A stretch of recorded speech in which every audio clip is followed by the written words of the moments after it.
Merci de suivre Télémétropole. À l'heure de Métro News, Madame, Monsieur, bonsoir. Bienvenue de la toute dernière édition de ce journal pour cette semaine. À la une de l'actualité, l'ancien député de la circonscription de Keskov, Alfredo Antoine Junior, a été arrêté ce 4 avril à Pétionville par des agents de la DCPJ. L'ancien parlementaire faisait l'objet d'un avis de recherche de la police pour ses liens présumés avec des gangs armés.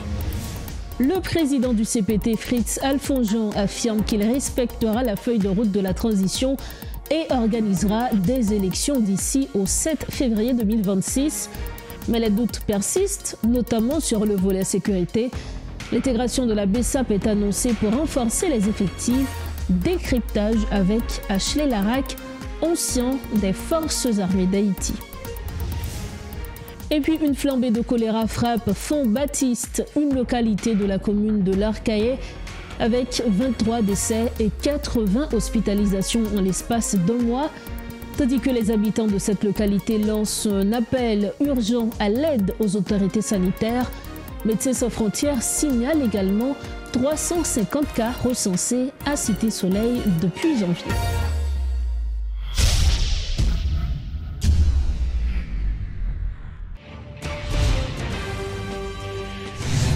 Bienvenue à tous au développement des titres de l'actualité. À la une de cette édition, l'ancien député de la circonscription de Keskov, Alfredo Antoine Junior, a été arrêté ce 4 avril à Morne-Calvaire à Pétionville par des agents de la direction centrale de la police judiciaire.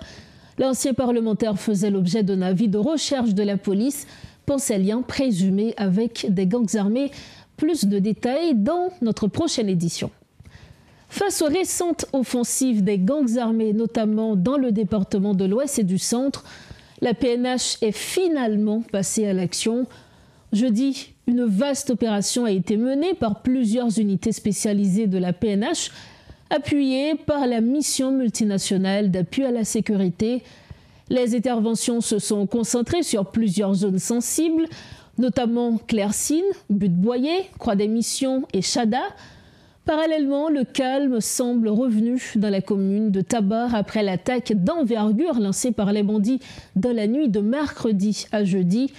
Une frappe de drone ciblée sur le Cassandra Market a permis de neutraliser plusieurs regroupements de gangs. Le maire intérimaire de Tabar, Arsenal Alexandre, apporte des précisions sur la situation. C'est pas seulement basé. L'objectif là, c'était pour un bilan, pour un commissariat, et puis progresser sur les vidéos, et contrôle commune. Ça fait une énième tentative que Vivre Ensemble fait. Et heureusement, la autorité policière dans la commune là, avec le comité quartier, pour pousser. Pendant 2 nuits, c'est comme ça. Mon n'a pas dormi. Nous avons fait 24. Ils ont boulé l'école, comme d'habitude. Ils ont passé dans la ville. Ils ont à la monde, ils ont volé les bagages pendant 2 nuits. Mon tabac, mon persil, mon télécelle. Plus que 2000 nègres, 8 l'homme de côté renfort, 400 marosos côté renfort, tout est massé, chaque côté par exemple, 8 l'homme de du monde, ils ont Aptan, et 400 marosos, c'est Kafou, Chada, Aptan, Jeff Kana rentré pour renfort, Gabriel Cité Soleil, tu as passé par Caso, tu as attaqué nous dans 4 points. Pour la police là, nous connaissons qui sur plusieurs fronts, qui notamment dans Mirbalais, qui tout côté, qui dans Keskov, qui est en bas la ville là, donc ils fait ça même, ils attaquent en même temps parce que eux-mêmes, ils ont du bras, ils ont financé, des ressources humaines, etc. Mais heureusement, nous avons une formule, hier soir, c'est qu'on calme pas. Donc, bagage qui passe, qui fait que nous obligés eux-mêmes de réfléchir, parce que Cassandra Market, il y a un bagage qui tombe sur lui, ce qui fait que je dis hier soir, pas ça malgré ça, il y a quelques-uns là-dedans qui arrivent dans le 24 pour attaquer Bimna, mais il y a un axe. Le Conseil présidentiel de transition a déjà utilisé près des 2/3 du temps qui lui est alloué pour mener à bien la transition. Pourtant, ses membres restent convaincus qu'il est encore possible de respecter la feuille de route fixée par l'accord du 3 avril. Dans son adresse à la nation, le président du CPT, Fritz Alfonjean, s'est engagé à organiser des élections avant la fin du mandat de la transition prévue pour le 7 février 2026. Cependant, malgré ces engagements, le des ex-prioritaires de la feuille de route, la sécurité, reste toujours un défi majeur. Pour y remédier, les autorités annoncent leur intention d'intégrer des agents de la Brigade de sécurité des aires protégées BESAP dans les dispositifs de sécurité aux côtés des forces de l'ordre dans le but de stabiliser le pays. Ces promesses pourront-elles être tenues? Quel rôle la BESAP est-elle réellement appelée à jouer dans la lutte contre les groupes armés? Pour commenter l'actualité sécuritaire, nous avons l'heureux privilège de recevoir sur le plateau de Maître Oignon ce soir Ashley Larraque. Il est ancien militaire et c'est avec grand plaisir que nous l'accueillons sur notre plateau. Monsieur Larraque, bonsoir. Merci infiniment de votre présence. Bonsoir Rose, je suis toujours très content d'être avec vous. Hier, 3 avril, qui a marqué d'ailleurs le premier anniversaire de l'accord du 3 avril, le président du Conseil présidentiel de transition, M. Fritz Alphonse, s'est adressé à la nation. Et lors de son adresse, il a justement parlé, il a annoncé l'intégration des agents de la BESAP dans la lutte contre l'insécurité. Comment est-ce que vous avez accueilli cette nouvelle? Moi, j'ai été très content de cette annonce, d'autant plus que l'association militaire dont je suis membre et porte-parole et mène ce combat depuis, je dirais, 2000-2001. Nous avons introduit cette question auprès de différents gouvernements, enfin différentes personnes qui se sont succédées à la tête du gouvernement, et nous n'avions pas été entendus à l'époque. Nous avions agité la question de l'intégration des BESAP au sein des forces armées d'Haïti pour donner une structure à ce corps-là et donner un encadrement à tous ces jeunes volontaires qui sont disposés, comme ils l'ont prouvé d'ailleurs, à se battre pour le pays. Lorsqu'on sait qu'il y a certains antécédents, et d'ailleurs le président du Conseil présidentiel a dit également qu'on allait épurer, qu'on allait choisir les agents avec un casier judiciaire vierge. Comment être sûr de cette épuration selon vous? Vous savez, moi je suggérerais qu'on cesse de parler, enfin, de prendre d'abord les points négatifs sur une décision. Et quand la BESAP, qui avait déjà des individus dont le casier judiciaire n'était pas trop brillant, quand la BESAP est intervenue pour supporter la population à Ouanamet, en fait, le pays entier avait applaudi cette initiative-là. Nous n'avons plus rien à redire, personne ne parlait de la BESAP. Quand la BESAP se tient ces jours-ci à aller au Ghana d'abord, pour protéger la ville, se tient aux côtés de la police nationale, on n'a pas grand-chose à dire de mal de la BESAP. Quand la BESAP se tient à Mirbalais, aux côtés de la police nationale encore pour se battre, il n'y a pas grand-chose à dire. Donc qu'il y ait des individus à l'intérieur de l'institution qui ne soient pas corrects, c'est tout à fait normal. Je ne dis pas que c'est acceptable, mais c'est normal. Parce que si l'international fait état d'une police nationale qui est à 60% polluée, pourquoi est-ce que en fait, je ne sais pas, les politiques ces jours-ci veulent asseoir un discours pour mettre à mal l'annonce du président, pour faire croire qu'il aurait pris l'initiative de faire quelque chose d'extrêmement dangereux.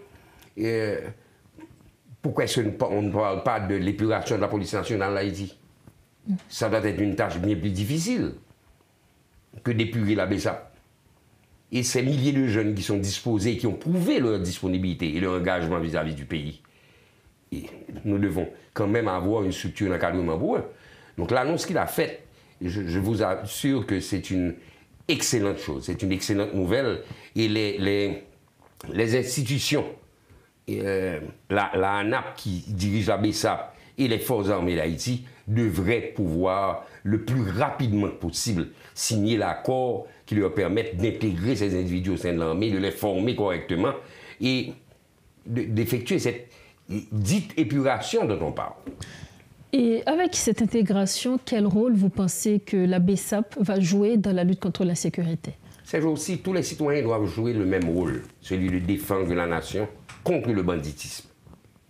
Il n'y a pas de rôle spécifique pour la BESAP. La BESAP va intégrer l'armée d'Haïti, pas pour protéger les airs, puisqu'il n'y a plus d'air à protéger ces jours-ci. C'est le pays qui a à protéger. Donc, nous mettons la Constitution ou les institutions en mode pause pour en créer de nouvelles, maintenant, qui puissent adresser un seul problème, celui de l'insécurité.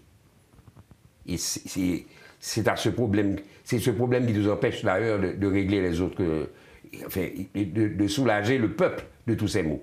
Donc il faudrait qu'on résolve ça. Et comment est-ce qu'on pourrait mieux agencer la coordination entre la police nationale, les forces armées d'Haïti, la BESAP? Comment s'assurer d'une bonne coordination, justement? Vous savez, nous avons au sein de la BESAP des anciens militaires aussi, qui ont une idée bien précise de ce qu'on appelle la hiérarchie. Mais nous avons beaucoup de jeunes qui ne sont pas encore correctement hiérarchisés. Nous avons au sein de la police nationale des policiers qui sont conscients de la hiérarchie. Nous avons des unités spécialisées qui ont appris à diriger des troupes. Donc si le nombre manquant de policiers qu'il faut pour faire des interventions dans certains endroits, nous ajoutons des agents de la BESAP qui sont disponibles sur place et qui ont l'avantage de connaître les lieux. C'est l'avantage de la BESAP. Les agents de la BESAP sont déjà sur tout le territoire. Donc quand on récupère des agents de la BESAP qui connaissent les lieux et qu'on les met avec la police nationale, ils facilitent beaucoup le travail de la police nationale. Et ce sont des jeunes. Moi je vous avoue, on parle de pollution au sein de la BESAP, mais moi j'ai surtout vu des jeunes qui étaient complètement désorientés, mais qui voulaient défendre le pays. C'est ce que j'ai rencontré, c'est ce que j'ai vu. Donc il suffit de leur donner une certaine direction, de leur donner un accompagnement, de donner la structure hiérarchisée, et à ce moment, on aura un résultat. Donc il faut bien les encadrer afin d'obtenir un résultat. Il faut encadrer tout le monde, il faut encadrer les brigades de vigilance, il faut encadrer la police elle-même, il faut encadrer l'armée. Il a besoin d'encadrement là maintenant. Donc il faut que tout soit encadré pour diminuer les dommages collatéraux. L'intégration de la BESAP dans la lutte contre l'insécurité vient justement dans un contexte où la situation sécuritaire se dégrade de plus en plus et de plus en plus complexe, notamment avec, si on peut prendre comme exemple, l'évasion récemment à Mirebalais de près de 500 prisonniers, et aussi avec des blindés justement de la mission multinationale qui ne cesse d'être en panne. On est un petit peu perdu. C'est une chose qui m'a fait sourire, puisque le véhicule de transport de troupes est un véhicule qui coûte un minimum de 700 000 $ américains. Chaque véhicule. D'accord. Donc, nous avons des véhicules de plus d'un demi-million de dollars américains qui ont été conçus et fabriqués par des ingénieurs à l'étranger, des ingénieurs de très très haut niveau.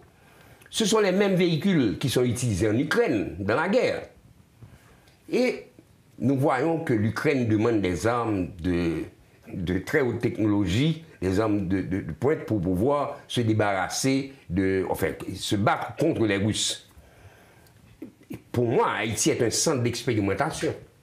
Lorsque vous dites centre d'expérimentation. Oui, puisque nous avons, contre un matériel qui coûte plus d'un demi-million de dollars, nous pouvons neutraliser ce matériel avec un cocktail Molotov. Est-ce que ce n'était pas prévu? Les ingénieurs notamment qui le fabriquent. cocktail Molotov coûte 3 $. Donc nous avons 3 $ américains. Contre 700 000 $. Contre plus d'un demi-million de dollars américains. Donc il faut dire aussi, et je l'ai dit dans un texte récent, que sans le savoir lancé de nos bandits des gangs, peut-être que le cocktail Molotov ne serait pas arrivé là où il est arrivé, à l'intérieur du véhicule pour le neutraliser. Donc je crois que nous avons là une matière à exporter. Il faudrait que l'Ukraine vienne recruter chez nous non seulement la manière de neutraliser les tanks russes ou les véhicules de transport russes, mais nos lanceurs aussi. Donc nous avons tous ces bandits qui peuvent jeter des cocktails Molotov, qui peuvent aller se battre en Ukraine. Il y a moyen pour Haïti de proposer une industrie. Et parce que nous avons développé, finalement, il faut croire que nous avons développé un armement beaucoup plus sophistiqué que celle des étrangers, puisque la nôtre ne coûte que 3 $. Donc, tenant compte de tout cela, vu la situation dans laquelle est le pays, vu ce chaos, comment s'en sortir? Parce qu'avant, nous avions eu l'OS, l'Artibonite, aujourd'hui avec Mirebalais. Donc on a l'impression que de plus en plus de départements sont touchés par cette violence des gangs. Vous savez, je ne comprends pas qu'une prison à Mirbalet, de 536 personnes, 536 prisonniers. Et on a fait état de 60 condamnés parmi les 536. Soit gardés par moins de 20 personnes, 20 agents. Alors qu'un seul dignitaire du gouvernement a plus de 22 agents en garde de corps avec lui. Donc une seule personne, et multiplié par le nombre de personnes que nous avons, une seule personne justifie d'avoir 22 gardes de corps. Et pour une prison qui a 500 prisonniers, la plupart venant de gangs, il y a moins de 20 personnes à garder cette prison-là. Donc, c'est ce non-sens. Je ne sais pas, le président Fridjan va avoir énormément de mal à régler ce genre de choses. Comme c'est un homme de chiffres, il va certainement faire la comparaison, et je vous assure, s'il ne perd pas le Nord entre-temps, j'espère qu'il viendra avec des chiffres un petit peu plus probants ou des choses qui peuvent nous aider à régler le problème, parce que ça ne fait aucun sens. Celui qui a pris cette décision, on voit qu'il n'y a pas de parité, il n'y a rien du tout, ça ne fait pas de sens du tout. Donc, pour terminer, est-ce qu'aujourd'hui nous sommes dans un carrefour de non-retour? Je ne pense pas. Il n'y a jamais de non-retour. Nous ne sommes plus en crise, il faut que je vous dise ça, puisque une crise, c'est quelque chose qui commence et qui dure un certain temps et qui finit. Mais comme il n'y a aucune prévision, il n'y a aucun projet de restructuration ou de choses comme ça, nous ne pouvons plus dire que nous sommes en crise. Nous sommes en guerre, comme l'a dit le président du CPT. Nous sommes en guerre. Nous sommes une nation en construction. Donc il va falloir qu'on commence par les bonnes choses. La première, c'est régler la question sécuritaire. Et la deuxième va être d'éduquer la population. Il faut qu'on s'y mette maintenant. Donc le projet est difficile à concevoir, je conviens, mais il faut que nous nous asseyions en tant que société pour pouvoir définir un plan, un projet bien déterminé et dire ce que nous voulons vraiment. Je crois que c'est là l'essentiel. Et automatiquement, nous aurons déterminé là où on veut aller. Je crois que le problème sera à moitié résolu. Il faut qu'on s'y mette maintenant. Merci infiniment à vous, Monsieur Larac, d'avoir été avec nous. Avec plaisir. Merci. Voilà donc l'analyse de Ashley Larac. Il était notre invité ce soir. Merci de votre fidélité à Metro News. Les infos continuent. En pleine crise politique, un nouvel acteur entre en scène. Le mouvement pour la réconciliation et la reconstruction nationale, MORN, a été officiellement lancé le 2 avril dernier avec l'ambition de changer les règles du jeu. Rassemblant plus de 70 partis politiques et quelques 2600 organisations de la société civile, le MORN se veut porteur d'une alternative politique innovante visant à repenser la gouvernance du pays. Parmi les membres du comité de coordination figurent Dr Jean Palerme Mathurin et le major Joseph Dionor Alexandre, invité ce vendredi à la rubrique Le Point. Il souligne que la responsabilité première des autorités est de protéger les vies et les biens de la population. Pourtant, il déplore l'effondrement progressif des institutions républicaines qui aurait dû permettre à l'État de remplir cette mission. Critiquant vertement la transition, l'un d'eux fait remarquer que les groupes armés semblent aujourd'hui mieux organisés que l'État lui-même, notamment en ce qui concerne la capacité à mobiliser des ressources financières. Jean Palerme Mathurin et le major Dionor Alexandre. Alors, une prémisse que nous déposons là, l'un des faits d'entrée là, et il était clair, nous dit que nous venons là, nous venons faire un acte d'engagement. Nous dit que c'est honnêteté nous, intégrité nous, que nous mettons en ligne. Et là, nous dit ça, nous dit que nous demandons au peuple pour le prendre nous, peuple haïtien pour le prendre nous au mot. Par rapport à ce que nous avons fait, par rapport avec ça, nous cherchons déjà, et par rapport à ça, nous joignons déjà. Et nous dit que nous avons fait ça en toute transparence, et le peuple haïtien va le connaître. Et demander puis nous, puis mettez nous dans une sorte de structure de reddition de compte. Ça nous vient avec eux, ça nous dit faire, ça nous joigne. Si nous pas implémenter, si nous pas de résultat, il faut faire nous rendre compte de ça. Et il y a une chose que je dis moi-même, c'est que parti politique, ça je nous définis là, pas de parti politique vraiment en Haïti, mon frère. C'est une raison qui fait, c'est des mouvements, son mouvement nous est là. Et nous, clair, nous dit que, même là, nous disons que nous avons 70 partis politiques, ça, nous prenons précaution pour nous dire que nous connaissons la réalité de fonctionnement ou d'organisation des partis politiques et des organisations de la société civile. Nous connaissons ça veut dire. Mais, je dis, comme étant donné qu'on a fonctionné dans un contexte géopolitique régional qui est spécial, et que partenaires internationaux que nous gagnons, parce que nos dirigeants politiques ont depuis 2 ou 3 décennies transféré le centre décisionnel du pouvoir de Port-au-Prince, ils ont transformé le bail communauté internationale, et spécialement à Washington. Il ne faut pas se voiler la face. Donc maintenant, nous-mêmes, en tant que personnes intelligentes, nous comprenons ça. Maintenant, pour nous traiter avec Mounsayo, Mounsayo, je vais traiter avec vous. Il faut que vous ayez un bagage. Et je me dis encore, dans ce slogan, il n'y a pas bail, il n'y a pas fait cadeau, il n'y a pas prêté, il n'y a pas négocié rien avec les gens qui n'ont pas rien, mon frère. Nous mettons prendre ça, pour que la population entende ça. Il n'y a pas bail, il n'y a pas prêté, il n'y a pas discuté, il n'y a pas négocié rien avec les gens qui n'ont pas rien. Il faut qu'on bagaille dans le monde, puis négocier avec vous. Donc, je dis là, et comme nous connaissons ça qui passe en Haïti, là, les influence étrangère la donne, les pouvoirs de décision de tout ça qui a fait en Haïti, là, ah ben, li gagne ou gagne pour jouer avec Washington. Donc, une raison qui fait nous faire ça, c'est parce que nous connaissons, nous sommes des gens intelligents, nous sommes des responsables, nous ne pouvons pas venir faire promesses là, des promesses creuses. Je dis, pour ce petit pays... Est-ce que nous parlons pour nous plier nous tout à toute exigence Washington? Non, mais justement, si Washington a parlé là, ou est ce type de monde, et ça nous dit que, comme nous comprenons la réalité de fonctionnement de Washington, on est dans le groupe là qui dit ça, il dit que Washington n'a pas fait cadeau même. Okay. Paris fait cadeau, et Paris fait cadeau, et ce qu'on a fait là, nous obligés de prendre deux lobbyistes pour faire travail ça pour nous, mon frère. Et je dis, nous en phase d'annoncer des choses assez intéressantes pour le pays, et c'est une raison qui fait une vie là, je dis. Nous dit que nous prenons responsabilité, nous faisons ça, nous pour nous faire nous-mêmes, et ce n'est pas une histoire de parti politique après de là du tout, mon frère. Donc ce qui est en train de décider là, c'est l'avenir de ce pays avec des mouns, des citoyens intègres et responsables qui prennent responsabilité aujourd'hui, tant au niveau national que nous faisons déjà, international que nous faisons déjà, et maintenant nous venons parler ça avec le peuple haïtien aujourd'hui. 4 minutes là pour Dr Mathieu. Très bien.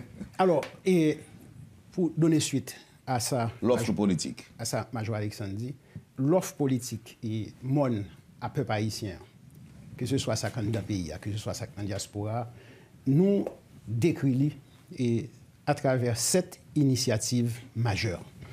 7 initiatives, ça, première, c'est ça nous des initiatives politiques qui pour provoquer un ensemble de réformes ça, que le pays a besoin, qui pour remettre le pays sous les rails, remettre les Haïtiens en confiance. Nous ne pouvons pas rentrer dans tout le détail ça, parce que le document est disponible, tout le monde est capable de voir. Deuxième, c'est des initiatives économiques. Parce qu'il faut qu'on crée richesse, et il faut qu'on crée un pile richesse pour tout le monde capable de participer et bénéficier. Parce que son pays a trop de pauvreté, trop de misère. Donc il faut qu'on mette et qu'on connaît le projet sur lesquels.